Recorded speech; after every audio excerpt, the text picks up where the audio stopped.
আসসালামু আলাইকুম। আলহামদুলিল্লাহ, সালাম দেওয়ার একটা লাভ হইল, সালাম দিলে সালামটা কিন্তু লওয়া, যিনি সালাম দেয় ইনি যে আবার সালামটা শুনে, আনলে কিন্তু মনের মধ্যে ডুগুর বুগুর থাকে, কারণ মনে বোঝা গেল যে সালামটা আমার দেওয়া সুবিধা হয়েছে না, এরকম। এই জন্য আমি আবার সালাম দিতেছি, আসসালামু আলাইকুম। নাহমাদুহু ওয়া নুসাল্লি আলা রাসূলিহিল কারীম, আম্মা বা'দু ফাউযু বিল্লাহি মিনাশ শাইতানির রাজীম। বিসমিল্লাহির রহমানির রহিম। ইন্নাল্লাহা ওয়া মালাইকাতাহু ইউসাল্লুনা আলান নবী يا أيها الذين آمنوا صلوا عليه وسلموا تسليما بلغ العلا بكماله كشف الدجى بجماله حسنت جميع بخصاله صلوا عليه وآله। আলহামদুলিল্লাহ, মাসিমপুর সামাজিক উন্নয়ন সংঘ ও এলাকাবাসীর উদ্যোগে ষষ্ঠ বার্ষিকী ইসলামী মহাসম্মেলনের সম্মানিত সভাপতি, উপস্থিত উলামায়ে কেরাম ও আমার সম্মুখে পিতৃতুল্য সমবয়স্ক ভাই বন্ধুগণ, আলহামদুলিল্লাহ, আজকে যে একটা ইসলামী ওয়াজ এবং দোয়ার মাহফিল যে আয়োজন করা হইয়াছে, এটা করার থেকে আমরা কি খুশি না বেজার? ইনশাল্লাহ যদি এটাতে আমরা খুশি থাকি, তাহলে কিন্তু এলাকার আশেপাশে যারা এই মাইকের আওয়াজ যতটুকু শোনা যাইতেছে, আমি সকলদেরকে অনুরোধ করে বলবো, সকলেই কিন্তু এই বেহেশতের বাগানের ভিতরে আসেন এবং সবের ভাগে হইয়া যান। এটার ভিতরে আসলে যে কি লাভ, আমি একটু লাভটা সংক্ষিপ্ত আকারে বলি। মনে করুন, এই যে প্যান্ডেলটা করা হইয়াছে, এটার নাম কি? এটার নাম কি? বেহেশতের বাগান। আমি যদি কোনো কথা বলি তাহলে বলবেন, তাহলে আমাদের একটু সুবিধা। এই যে একটা বেহেশতের বাগান করা হইয়াছে, এটা কি জন্য করা হয়েছে? লাভের জন্য না অনুষ্ঠানের জন্য? লাভের জন্য যদি করা থাকে, কারণ এটার ভিতরে কি হবে, কোরআন এবং হাদিসের কথা আলাপ আলোচনা করা হবে এবং শোনা হবে। আমার নবী, বিশ্ব নবী রাহমাতুল লিল আলামিন, এইরকম অবস্থায় যখন কোরআন এবং হাদিসের কথা বলতেন, তখন আমার আল্লাহ বলতে লাগলো, হে বন্ধু,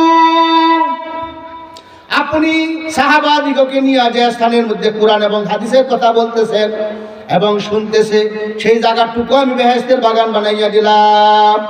বলেন সুবহানাল্লাহ। কি গো, আমরা যে বিধানটা হয়েছে, এটা কি হুজুরের বিধান হয়েছে না? আলেম উলামা আল উলামাউ ওয়ারাসাতুল আম্বিয়া, আলেমগণ হইছে নবীর ওয়ারিস। নবী যখন দুনিয়া থেকে বিদায় হইয়া গিয়েছে নাকি, এখন কিন্তু যারা আলেম আছে তাদের উপরে কিন্তু এটা পড়ে গেছে। যেমন একটা উদাহরণ দেই, বাপের নাম হয়েছে সলিমউদ্দিন, পুত্রের নাম হয়েছে কলিমউদ্দিন। সলিমউদ্দিন জমি আছে 20 খানি, সলিমউদ্দিন মারা গেছে, জমিটা কারা ভাইব? ছেলে ভাইতো না, ছেলে ভাইব এবং মেয়ে ভাইব। এই জন্য আল্লাহ রাব্বুল আলামিন বলছে, বান্দারা রে, তোমাদের দিগকে আমি অতি মহব্বত করে, অতি আদর করে সৃষ্টি করেছি শুধু আমার ইবাদত বندگی করার জন্য। আল্লাহ কিভাবে সৃষ্টি করছে? সন্তুষ্ট করে না। সকলের নাকি অনেক ফেরেশতারা কিন্তু বাধা দিছে কেন লাগি? যাতে আমরা তৈয়ার না করে। আমরা তৈয়ার করার আগে আরো কিন্তু আরেক জাত ছিল, জিন জাতিরা কিন্তু এই পৃথিবীর বুকে বসবাস করত।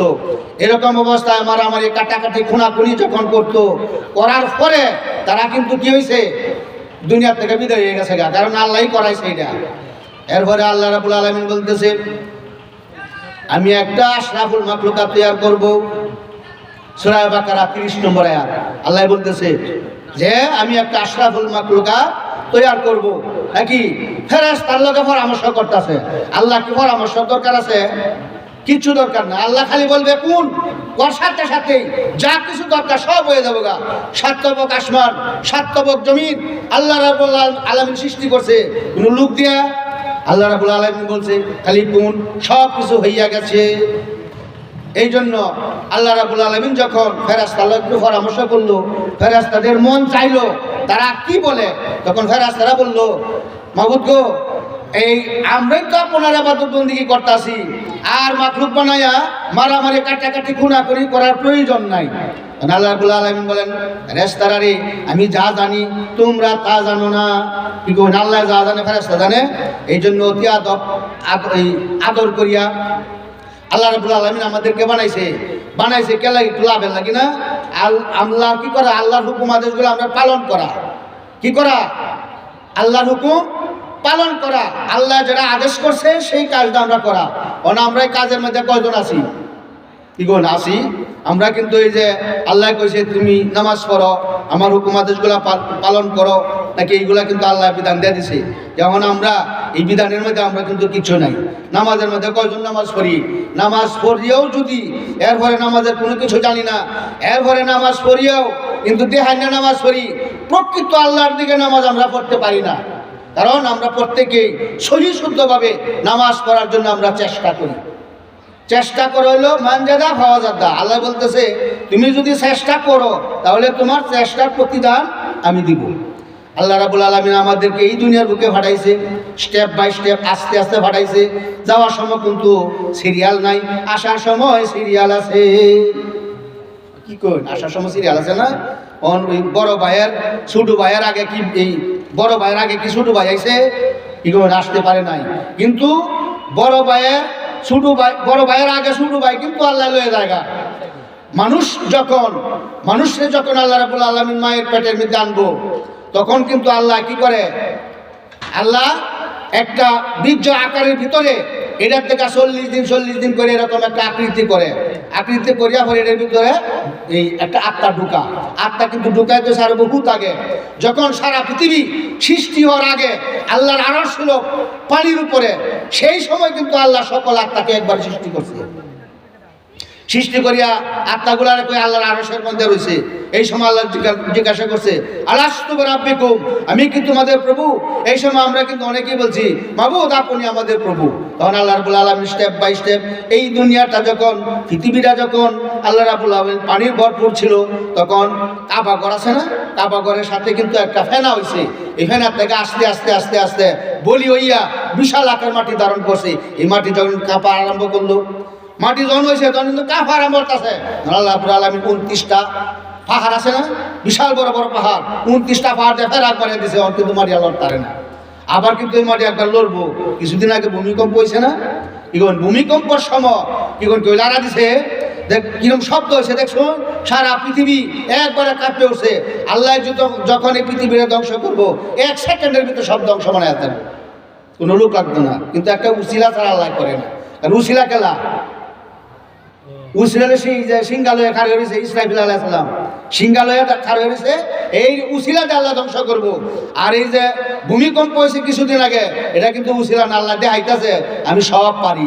তোমরা যা আমার হুকুম আদেশগুলো পালন করো না, কিন্তু পালন করো, তোমাদের লাভ হবে, দুনিয়াতে লাভ হবে, পরকালেও লাভ হইব। দুনিয়াতে লাভ হইব কিরম, মানে আমরা যদি সৎ কাজ করুন, সৎ কিছু করুন, তাহলে কিন্তু আপনার বেশি বালা হইতো না, মানুষের বেশি ভালো হইতো না। ইবাদত করবেন, সব হক কথা বলবেন, আপনার বেশি ভালো হইতো না। কেন ভালো হইতো না? এই সব কোনো ছেলেরা বিপদ বাড়ানোর চেষ্টা করবো। এই জন্য মানুষে ভালো ভাও কেন না ভাও, আল্লাহ যদি আমাকে ভালো ভাও, এই হলো সবচেয়ে উৎকৃষ্ট। কি বল, আল্লাহ যদি আমার ভালো হয়, আল্লাহ মানুষের দরকার আছে, মানুষের কিন্তু দরকার নাই। এই জন্য আমরা সব সময় চেষ্টা করি আমি আল্লাহকে ভালোবাসি, কারণ আল্লাহর আদেশগুলো আমরা পালন করি। কি বল, আল্লাহর আদেশগুলো পালন করলে আল্লাহ খুশি না বেদা? আল্লাহ খুশি বলতে দেখো, আল্লাহ ফেরেশতা আল্লাহকে গর্ব করবো, হে ফেরেশতা দেখো তোমরা যে বলছিলা আমার বান্দারা না বানানোর জন্য, দেখো এখন অবস্থা, এখন কি অবস্থা আমার ইবাদত করতেছে। এই যে আজকে যে মাহফিলটা হয়েছে, এটার ভিতরে যারা কোরআন এবং হাদিসের কথা বলা হইতেছে, আল্লাহ কিন্তু ফেরেশতার কাছে কিন্তু গর্ব করে বলতেছে। আর ফেরেশতার দল এই প্যান্ডেলের চতুর্দিক দিয়া ঘেরাও করিয়া একজনের উপরে আরেকজন, আরেকজনের উপরে আরেকজন, এরকম অবস্থা আল্লাহর আরশ পর্যন্ত গিয়ে পৌঁছে। কোন পর্যন্ত? আল্লাহর আরশ পর্যন্ত পৌঁছে আল্লাহ রাব্বুল আলামিন জিজ্ঞাসা করবেন, হে ফেরেশতা তোমরা এত ফুর্তি কেন, এত আনন্দ কেন? আর ফেরেশতা বলবে, মাবুদ এই মাসিমপুর এলাকার মধ্যে একটি স্থানের মধ্যে এলাকাবাসী একত্র হইয়া আলেম ওলামারা বলতেছে এবং এলাকাবাসী লোকেরা শুনতেছে, তোমার বাণী খালি পেশই করতেছে। তখন আল্লাহ রাব্বুল আলামিন বলে, তারা যে পেশ করতেছে তারা কি আমাকে দেখছে? না মাবুদ আপনাকে দেখে নাই। যদি তারা আপনাকে দেখতো তাহলে কি পরিমাণে ইবাদত বন্দেগী করতো সেটা বলিয়া শেষ করা যায় নাই। আচ্ছা, যাই হোক, সময় সংক্ষিপ্ত, কথা হলো পয়েন্টের মধ্যে গেছে না। যাই হোক, আমার জন্য একটু সকলে দোয়া করবেন। আর প্রত্যেকেই কিন্তু আমরা আল্লাহর হুকুম আদেশগুলা পালন করার জন্য চেষ্টা করি। দুনিয়াতে ক্ষণস্থায়ী, এই দুনিয়া কোনো স্থায়ী নাই, অস্থায়ী জায়গা। এই জায়গার মধ্যে আমরা ইবাদত বন্দেগী করে পরকালে যেন স্থায়ী, শুরু আছে কোনো শেষ নাই, সেই জায়গার মধ্যে যে আমরা চিরস্থায়ীভাবে থাকতে পারি সেটার জন্য আমরা প্রত্যেকেই চেষ্টা করি।